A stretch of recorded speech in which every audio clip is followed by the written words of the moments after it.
Bugun 1-oktyabr ustoz va murabbiylar kuni. Biz Protest jamoasi esa ushbu bayram munosabati bilan vatandoshlarimizga turli xil savollar bilan yuzlandik. Hozirgi fursatdan foydalanib, o'zingiz yoqtirgan o'qituvchingizga tabrik yo'llashingiz mumkin. Albatta, men birinchi navbatda o'zimni sinf rahbarimga tabrikimni jo'nataman.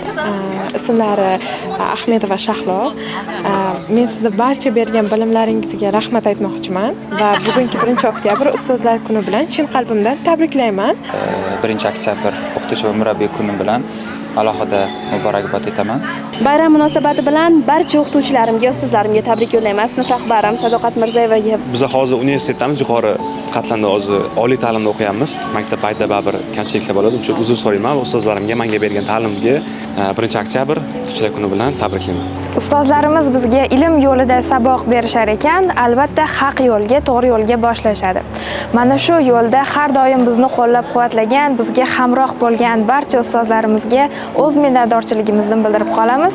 Toshpo'lat va Barnoya ustoz, siz nafaqat maktabdagi ustoz, balki hayotdagi ustoz sifatida ham qabul qilaman. Kelayotgan 1-oktyabr bayram bilan barcha o'qituvchilarni tabriklayman. O'quvchilarga bilim berib, hech qachon charchamanglar. Shu paytgacha, shu darajaga yetguncha menga ta'lim bergan hamma ustozlarimga rahmat aytaman. 1-oktyabr ustoz va murabbiylar kuni bilan tabriklayman. Xo'sh, siz ham ustozlaringizni ushbu bayram munosabati bilan tabriklamoqchimisiz? Unda videoni kommentariya bo'limiga o'tib, ustozlaringizga tabrik yo'llang va bu videoni ularga yuborib qo'yishni unutmang.